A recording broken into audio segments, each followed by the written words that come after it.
Hi, I'm Lindsay. And I'm Stelina. Together, we are moms to 5 children, including 2 sets of twins. At Tweet Dreams, we are passionate about helping families achieve the peaceful night's rest they deserve because we were formerly overwhelmed and sleep deprived ourselves. We love nothing more than helping families achieve their specific sleep goals, so the whole family can be rested and thriving. On this podcast, you'll not just hear about sleep-related topics. We'll chat about how it started, where we are today, and the experiences that have shaped us as mothers of twins. We hope you'll enjoy listening to the ups and downs, the highs and lows, and everything in between. Hello. Hi there, everybody. Welcome to the first episode of Twin Life with Tweet Dreams. My name is Lindsay Loring. I am a twin mom, and my co-host, Stelina Ferry, is here with me today. Hey, girl. Super happy to be here, guys. Can't wait. Awesome. So we came up with this idea to talk about everything related to twins because it's so special and unique. And we're going to share just everything we've been through so that you can listen to it and feel like you're not alone, because a big part of being a twin mom is this fabulous community that you can find locally or on the internet or wherever. And yeah, so today we're going to share kind of how it all started, right? How we got pregnant and even go into our pregnancies today. So trigger warning on the first episode that we will cover topics related to infertility. And one of the posts that gets like the most engagement on our Instagram is the one where we share about the rates of multiples, like versus like, the 1980s, 1990s, and what they are today. And they're up like 70%. Because of a couple things, infertility treatments, and when you wait in your 30s to get pregnant, chances of twins are higher, right? So I'm going to share my story of how I got pregnant, and it did involve fertility treatments. It was definitely a journey for me in that I didn't always want to have kids. I was like third in the family baby, so I didn't really have like a caregiver role as a kid. I don't know if that matters. I never really thought like, hey, I'm going to be a mom. Like that's just like on my agenda for life. But I think we've shared before, Stelina, that like once you sort of get into exploring why you can't get pregnant, you're like, hello, I'm in this. Like I really want this to happen. So that's sort of how I felt once I started exploring why I wasn't getting pregnant on my own. And when I say that, it was like around 2 years of, peeing on the ovulation sticks and having a fertility app on my phone and timed intercourse, all that lovely stuff. And so kind of give it the old like college try at home. And then I reached out to my GYN and I'm like, hey, something's not happening here, which I think you can relate to this as well, that I'm just like not a fertile person. And I knew that because my cycles were super irregular, like, from teenager. And so I knew something was up. And so he had me do courses of Clomid and Letrozole. And let's talk about Clomid. So I know that you used it as well. Did it make you crazy? Clomid is an interesting drug. I did fine on it, and I'll get into that in a little while. So I feel lucky, but you had a different experience or? Yeah, I mean, it made me really, really emotional. I think on adding on to an already emotional experience. And I think like just PMS times 1,000, right? I remember like getting into it with some lady in the parking lot and I was like, who is this? Who is this person? I'm like not confrontational at all. So it was like, oh my God, I cannot wait to be over this. But even taking high doses of Clomid and Letrozole to stimulate my ovaries, essentially every month, like we were testing progesterone levels and things like that. And my ovaries were just like dormant. Did you have a diagnosis of any sort? No, I know we've talked a little bit about that, but never that I got one. Like they didn't say like, hey, you have. So it was like unexplained, I guess. Yeah. Just, I don't know what you call lazy ovaries, maybe. Okay. Yeah. But my OBGYN, he's like, yeah, this is about like all we can do for you here in this office. So let's definitely look to refer you to an RE, reproductive endocrinologist. I found one who was so lovely and sort of in my backyard. So I wasn't, driving 45 minutes to an hour to see them because you have to go when you're in treatment, like weekly, sometimes daily. And so she was like, hey, we're going to, run all these tests and see what your body's telling us, what your ovarian supply is, like what your egg reserves are, what their status is. Are they old? Are they new? Are they, so got all those numbers back. They tested my husband for some things, and she's like, we're going to go ahead and do oral meds again with a trigger shot and with an IUI, which is a intrauterine insemination. Thank you. Where they basically just turkey baste you, right?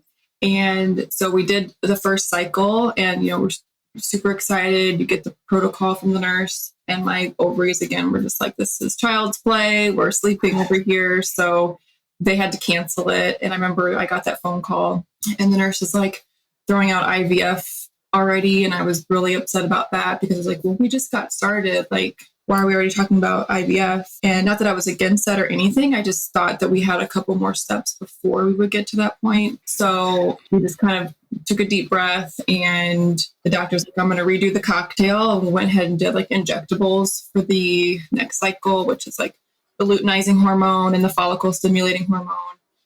You're injecting yourself for like 14 days, right? And then you get a trigger shot. So the trigger shot is basically telling your body like, hey, you've grown these follicles, now release the egg. And, I think, I went in for my ultrasound, and they're like, yeah, you have 2 follicles. They're X size and X size. And I'm like, okay, sweet. Like, sounds good. I never in my wildest dreams had thought like 2 equals 2 kind of thing. I was just like, okay, that's great. I mean, they did talk about like, hey, if you have multiples, that you would have to basically cancel it, because for many reasons you can't release 5 follicles or 5 eggs, for example. We'd be on TLC with our own. That would be dangerous. Exactly. So I did the trigger shot. We went in, I think it's like 2 days later. I think I did it on a Saturday, go in on a Monday. We do the whole insemination. I went to work. That just takes the timing out of it too, I think, which is like another factor. So you don't have to worry about that portion, right? Is that what that does? Yeah, definitely. So it's very regimented. It's like, you're doing this time, come in and we're going to do that. And, my husband's in the room. It was really quick. And then like I said, I went to work and just kind of felt some cramping. I did the 2-week wait, right? And they're like, don't take any pregnancy tests because you have that trigger shot in your system, which kind of mirrors like the pregnancy hormone on a test. And of course, I did not listen. And I think I still have some of my tests. And I came home from a Friday from work. So yes, I was definitely inside the 2 weeks. And I was like, I'm just taking a test. Didn't have any symptoms or anything, but it was very clearly pregnant. So first time in my life ever seeing a pregnancy test. I'd seen plenty of negatives, right? Of course. And so that was amazing. And then so it was a Friday. We just sort of like, okay, went in to have like the beta tested. So they take your blood and they're like, what's your levels of, that's telling us that there's a pregnancy there. And they were good, right? So they're like, okay, this is good. We come back like several days later after that and get another beta tested. And then they're like, okay, we think you're pregnant. You are pregnant. We're going to wait 2 more weeks to do an ultrasound, right? So you have like another 2-week wait. Felt normal. Nerve-wracking. I know. So you can't tell anybody because it's like super early. I believe I broke the rules and told my mom. That's not breaking the rules. Sam, I hope you're not listening. So there was that. And then, we go in at the 6-week ultrasound, and somehow the doctor was doing the ultrasound. Like, it wasn't a nurse tech. I was like, okay, maybe she's just on her lunch break and wants to help us out. But she's like doing the intrauterine ultrasound, and I'm like laying there, and Sam's sitting in the chair, Sam, my husband, and he was like, is everything okay? Because she was taking forever. And she's like, oh yeah, everything's great. I'm just making sure that there's not more than 2. Gasp. Yeah.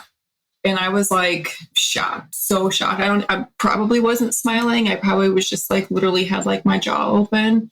And I look over at him and he's just got this grin from ear to ear, like, I did it kind of thing, just like the typical male response. And so we were just like flabbergasted. When you go through infertility, you're just like, I just want one. Like, you don't even think about two. It did not cross my mind. It just didn't. So it was a huge shock.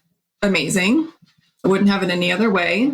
Right. I think as a first time mom, like, I was like, sweet, we got two. I wasn't thinking about what I was really in store for. But yeah, that's my story. So short and sweet. Definitely had some ups and downs, and we worked really hard to get where we got. I'm happy to share that story in case anybody can. You're so lucky that you weren't at the fertility clinic constantly, and it wasn't, like this process that took years and years at the fertility clinic. I feel like when you enter a place like that, you never know how long you're going to be there. And that can be really challenging, emotionally. So I feel like that's amazing for you. So after you had all the treatments and stuff, how was the pregnancy? Were you anxious at all? Were you tired, sick, or was it just smooth sailing? I mean, I'll talk about mine in a little bit, but I've never heard from you how your pregnancy was. Yeah. So right at like the 6-week mark, so we found out it was twins, and like 2 days later I was vomiting.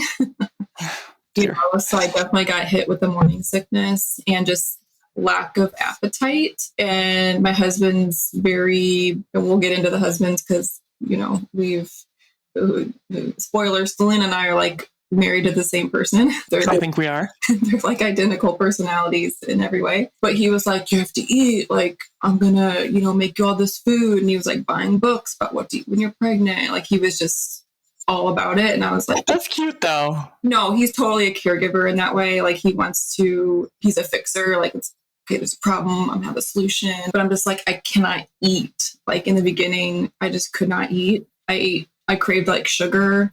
So ate tons of fruit. I craved things that you weren't supposed to have, like runny eggs and deli sandwiches, but all in moderation. But yeah, I would say my pregnancy was good. I was tired. I was, sick, but nothing over the top.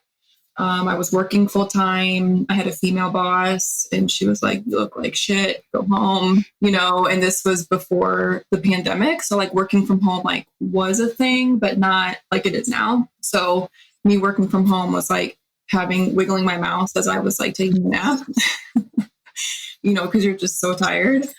And so I'm very blessed and lucky in that regard that I could, if I wasn't feeling well, I could go home, right? Take care of myself. And towards the end of the pregnancy, how was that like carrying twins? I mean, obviously you don't have anything to compare it to, but were you just like super achy and tired, or were you just like business as usual, still working out, or were you anxious like that you were going to give birth at any moment? I know that I kind of was, but what about you? So it was pretty non-eventful until about 19 weeks. And I came home and I was having, I guess, what you would call cramping, which is kind of weird because I remember 19 weeks being when I first felt them kick for the first time. And you're like, kind of like, oh, is that gas or what is that? But it's like a fluttering feeling, where you're feeling like the baby move or the babies move. And so I had like intense cramping and was like crying, like just not in pain, but more worry, right? Because we're just worried that something's wrong. And so I actually did go to triage that night. And my husband jokes it was the night we went to the ER for a chicken salad sandwich, because that's basically what we went for. But they, hooked me up to the, with the NST. They did an ultrasound. Everything was fine. They gave me some Tylenol because you're so worried about taking anything for pain reliever. But they're like, no, you need like to take some Tylenol. You're clearly in pain. And so they basically diagnosed me with an irritable uterus. I don't know if you've heard about that. It's just basically like your uterus is like, Well, it has 2 babies in there. So, I mean, I think it gets a pass for that. Right. So like once I heard that, then I'm like, okay, like it's just growing pains. I had Braxton Hicks. I don't know if you have those, but early, and they lasted the entire time. Like my stomach would get so tight. Like it would contract, and you're just like, oh Jesus, I would like start sweating. But yeah, I'm a small person. So like I'm tall, but I'm pretty petite. So having this large belly on me, because I was just like all belly, right? I worked out, but like, that kind of goes away once you're kind of into the third trimester. And I had to wear like one of those belly bands. I even slept with it on, which was really kind of groundbreaking. I'm like, why don't I wear this thing in bed? Because as you know, it's really hard to get comfortable when you're sleeping. Oh, yeah. Right. And I also, this is kind of unique, but I had issues with my vagus nerve. Do you know what the vagus nerve is? I'm not sure that I do. I've heard of it. So it's like, but I don't know what it is. I mean, it's a substantial nerve that runs from your brain all the way into your abdomen. And so anytime I was flat on my back, let's say for an ultrasound or even for him, like the doctor to do like a exam, I would immediately drop my blood pressure and like would start to see stars, like I was going to pass out. It's funny you say that because I definitely had that too. I just didn't know that it was an issue with that. Yeah. I thought it was just a pregnancy thing. No. So it's the weight of the babies on your vagus nerve, and it can make you pass out, it can make you faint. And so when I was getting, because you have to get so many ultrasounds, right? And when you get a twin ultrasound, like let's say the 20-week anatomy scan, you're in there for hours. Oh, I do remember that. And you cannot just lay on your back. Like I just couldn't do it. And so we had to lay on my side and then we had to switch sides. And so even doing like the NSTs with the non-stress tests, twin pregnancies require that typically as you're gearing up to delivery. They're basically going to hook you up to, a heart rate monitor for babies, and they're going to watch them, right? And so that was tricky. I have a random question. Did you find out the gender of the twins before, or did you wait? So we found out at about 16 weeks. So, my OBGYN had an ultrasound tech in there in his office. And at 16 weeks, she's like, so do you want me to tell you? And I'm like, well, are you She goes, I'm only going to tell you if I'm 99.9% sure. She's like, I'm not going to tell you if I'm sort of sure. And we were like, yeah, let's let's hear it. And 2 girls, which we were really, really happy about. I was scared of having boys, and I'm just going to say that because I come from a family of females. So, and I grew up side by side with 3 boy cousins, and there's too much pee on the toilet. So yeah, we found out at 16 weeks, definitely confirmed at 20 weeks. And then just throwing that in there that my daughter had clubfoot, and which was diagnosed in utero, and a family who doesn't know who that is or it's not expecting it, they might not think too much of it. Like, oh, we'll just wait to see when the baby's born. But my husband has club feet, and he was born with bilateral club feet. And so she's like, I'm pretty sure it's twin A. I'm seeing a club foot, but I'm not sure which foot it is. And even until they were born, we were never sure which foot it was because there's like 4 feet in there. Exactly. So many body parts. They would take tons of pictures of it. And we're like, okay, we can see it on the ultrasound, but we didn't know. Basically, it was her right foot, only 1 foot. But anyway, so kind of fast forward to about 33, 34 weeks. Like I was so uncomfortable. And it again goes with like, my body shape and structure, like up here beneath my boobs and like at the top of my bump was like numb. Like I didn't have any feeling, and I just I couldn't catch a breath. And so I would have upwards of like 20 to 30 minute car ride to work. And it was unbearable. I can imagine that. So hard wearing a seatbelt even. Right. And so I was basically like to my doctor, like, I am so uncomfortable. What can I do to stop working? Right. And we looked at some things, and basically I was written out of work at 34 weeks, and I used up all my short-term disability and my FMLA, right, to get me the 4 weeks on top of my 12-week maternity leave, which was really nice. But yeah, I just kind of ate popcorn and watched Friends episodes until I was induced. Finally, at 38 weeks, these kids were not ready to come out. My sciatica was basically leaving me disabled, right? So much back pain. And yeah. Hey girl, are you tired? Not only tired from lack of sleep, but tired from searching all over the internet for sleep advice that's specific to your twins? Here at Tweet Dreams, we know that twin-specific advice and routines should be easy to find and access, and that's why we are a one-stop shop for you as a sleep resource. Our blog is chock full of advice for twins when it comes to naps, night weaning, sleeping through the night, and so much more. Not sure where to start? Be sure to grab our free twin sleep guide available for download today. This guide will walk you through an optimal bedtime routine, how to keep them synced throughout the day, and how to keep a routine going. As twin moms, we know how special those breaks are, and we want you to have them. Check out the show notes to grab your copy. So I want to hear about you. Sure. So my story is a little bit similar, but also different.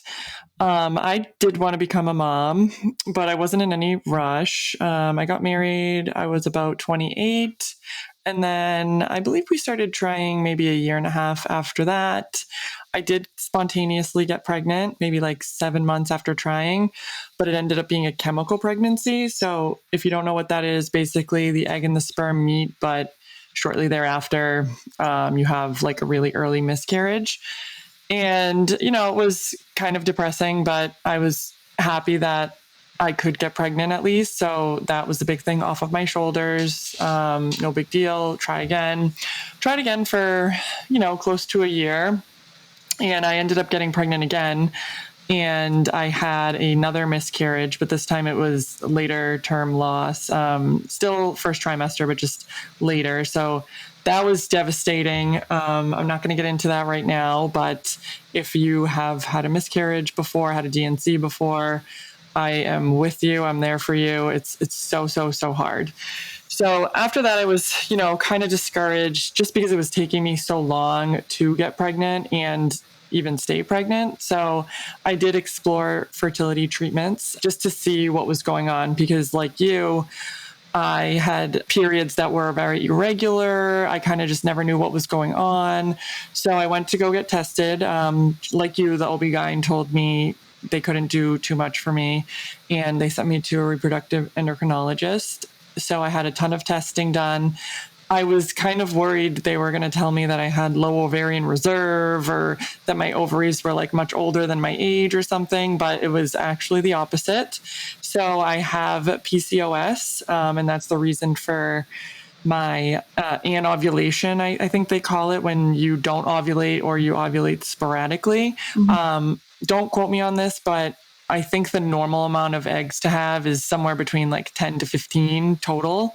And I had 50. So I had like a crazy amount of eggs. And that's kind of the problem because they weren't all the right size and they release at different times or they just don't release at all. I think a doctor explained it to me and kind of said that my ovaries are deaf. Like the brain and the ovaries don't really talk enough or at all, or they just do when they want to. Like they don't hear each other because like my body would just like be like, oh, we're going to ovulate on day like 30 this month and then day 40 and then maybe day 12. Like it's just all over the place. Like it's really hard to time anything. I can relate to so that. I was happy that I have plenty of eggs, which is part of the reason why I have twins. And yeah, we just moved forward very slowly with Clomid. And it did not happen on the first go. They had to adjust the medication a little bit, kind of like you. I just like wasn't responding. So finally I did respond, and I believe I actually had 3 eggs that could, or follicles, I think they're called, that could have released. And they were like, do you want to do this? Like you have 2 that are good and a third that's borderline. Right. And I was like, yeah, it's fine. Like, it takes me forever to get pregnant. Like, I haven't gotten pregnant this whole time. Not worried about it. Didn't even bat an eye, right? Like, I'm not going to have triplets, right? No. So we went ahead with it. And I was like super anxious, but I didn't feel any different throughout the 2-week wait too, because I feel like when you're trying to get pregnant, everything feels like a pregnancy symptom or not a pregnancy symptom. And it's like, okay. Focus on every thing your body's doing. You're like, what's that? Right. Yeah. So I was just like, okay, I don't want to like be let down. So I just kept thinking I'm not pregnant. Right. And then I actually believe I took a pregnancy test as well. And I did not wait the whole time. And it was positive. But again, I was like, maybe it's the HCG trigger shot, because I did a trigger shot too. And they told me that was basically for timing as well. Just so the eggs release right when they're supposed to. Mm-hmm. So after that, I went to get my HCG tested via blood, and it did come back positive. It was pretty high. So my husband was like, oh my God, I think we're having twins. And I was like, no, there's a huge variability with HCG. Like it can be low or high, and it doesn't mean like you're having twins. So then I went back to get it tested, I think a couple days later, and it went up like dramatically too. But I still didn't really think anything. And I went in for an ultrasound. I think they make you wait like 2 weeks. I think you have to be like at least 7-ish weeks to get an ultrasound. So I went in and I actually had a little bit of bleeding beforehand, and I was freaking out, of course. Like, you know, my last 2 experiences ended in a loss. So I was obviously very worried. I like couldn't eat or drink or anything. I was so worried. And I went in, and this was during COVID times. So I couldn't bring my husband in. I remember my mother-in-law even drove me there because I was like, I just want to feel like somebody's kind of with me, even though they're not. Like somebody's at least waiting for me outside. And we had only had 1 car at that point anyway. So she was like, no problem, I'll drive you. She drove me, and I had my husband on FaceTime, and he was like, I knew it. And I'm like, oh my God, I can't believe he's actually right. So I was just happy that there was like 2 hearts beating, because with the bleeding, you know, it's just so, oh my God, it just makes you feel terrible. So I was happy about that. They made me go back for another ultrasound at the fertility clinic the next week. Babies were still there. Great. And then I just graduated to my OB-GYN right after that. So super thankful for that. I was pretty shocked, but like you, like so happy to have twins. I mean, I was going at it for a while too. So it's like, all right, I feel like I made up for some of that lost time, as weird as that sounds. And yeah, I was just really happy, but also just like so anxious throughout the entire pregnancy. Just like, I know this sounds terrible, but like waiting for something bad to happen. I around the 20-week mark, you know, and after the 10-week genetic testing that I did, I, you know, kind of cooled down a little bit. But I feel like until you have the babies in your hands, in my opinion, it's like all up in the air and up to God. And there's so many tests that they can do, but you never know until they're here, right? So thankfully, everything turned out how it was supposed to. My pregnancy was good. I guess you could say it was very difficult, but it was the pandemic, and I'm actually kind of thankful for that because I was able to work from home. Previously, I'd been taking a train to Boston every day, getting up very early in the morning, working all day, and then come back home on a train. I had a walk from the train to my office. So I actually see the pandemic as a blessing in disguise for me in this regard. I was able to work from home, and I was able to go to all these appointments. As you know, with pregnancy, you have a lot of appointments, but with twins, you have even more appointments.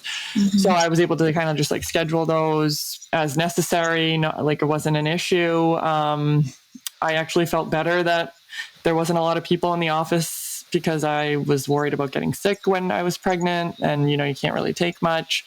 So that was actually positive for me. But like you, I'm also tall and kind of smaller, and I never really gained more than like 10 pounds on and off. So I even just gaining weight. Yeah, like 10, like I always fluctuate maybe 10 pounds in my lifetime. Like, you know, once I hit like my weight, I have never really gained more than 10 pounds and lost 10 pounds. So I think I gained like 38 pounds by the end of it, but I also had preterm labor. I'll get into that in a second. And it just weighed on my body a lot. Like I just felt like I was walking with like bricks. I tried to work out when I could, but you know, it was just so hard. I was already so tired. I definitely had nausea in the first trimester, but I didn't like throw up or anything, but I felt like I was going to throw up, which is probably worse, honestly. Yeah, with the relief.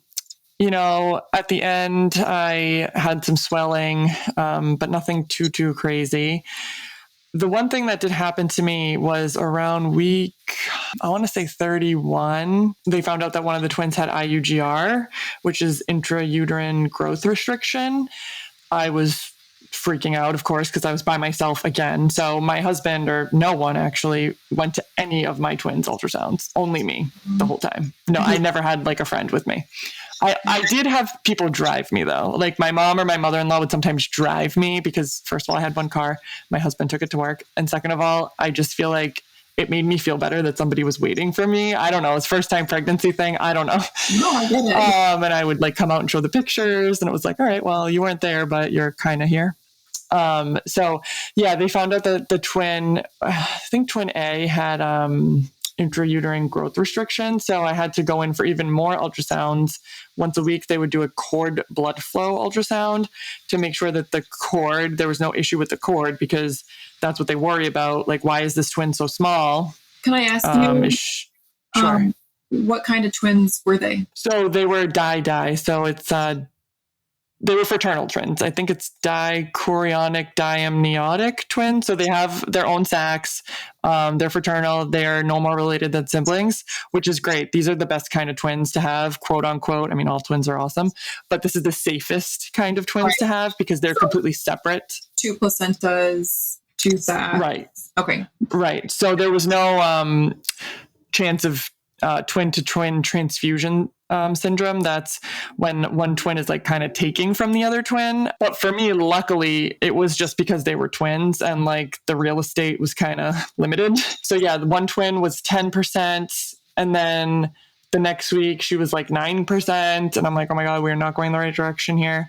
And they just continued to check the cord, added another appointment that I really needed. And it was so nerve-wracking just like going in by myself. I remember I would just like call my husband or my mom, depending who was available, and just like have them on the phone, because I knew if at that moment they had told me like, oh, she's down to 2% now and something's wrong with the cord, like I was going to go to the hospital like that moment. Right. So that was very nerve-wracking, but they reassured me that it was likely just because they're twins. So that was good. And I went for those non-stress tests that you went for twice a week, I think starting around week 32. Mm-hmm. Honestly, I felt like that was kind of relaxing because I just got to sit in a chair for a little bit and like talk to a nurse, and the nurses were all so nice, and just, double check everything that's going on with them. And I liked to hear the good news. You weren't getting much. Yeah, getting pictures. With the pandemic, you weren't seeing anybody. So it was probably like social hour. You're like, hey, I can get in. Oh, yeah. I like knew these nurses by name. And they were so nice. And they knew I was like high anxiety with the pregnancy. And I'm like, did you find the heartbeat? They're like, yes, the heartbeat's here. So I did that. And then I spontaneously went into labor at 34 weeks. And I know we'll get into that in a different episode. So I had preterm labor.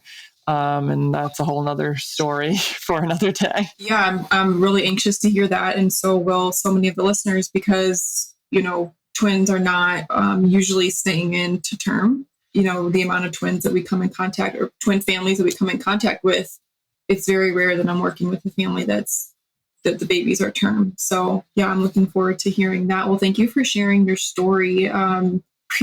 Right? It's a lot. And it's almost like, I don't know if you felt this way, but I was never looking past sort of my current, moment where I'm like, oh, I got to get through this pregnancy. And, you're gearing up for birth and labor, and you have, you're kind of planning on how you want to feed them and everything else. I didn't even have my hospital bag packed when I went to the hospital. I was like very like day by day, didn't want to jinx anything sort of person. I know. And so when we're not even past thinking that, we're not even understanding what it's like when we actually bring them home. And I think that'll be a really kind of emotional, important episode to record when we do that. Well, thank you so much. We hope you enjoyed this first episode of Twin Life with Tweet Dreams, us sharing basically how we became twin parents, our infertility stories, our pregnancies. And on next episode, we will share birth and labor. And the list is going to keep going. So stay tuned, and we will speak to you later. Bye. Bye. Thank you. If you liked this episode and conversation, be sure to leave a review or rating. Share it with a friend on social media or a family member. It's our goal to reach as many parents of multiples and singletons alike. You're not alone in your parenting journey. If you'd like to hear about a specific topic or have an episode idea, please feel free to message us. We're here to help.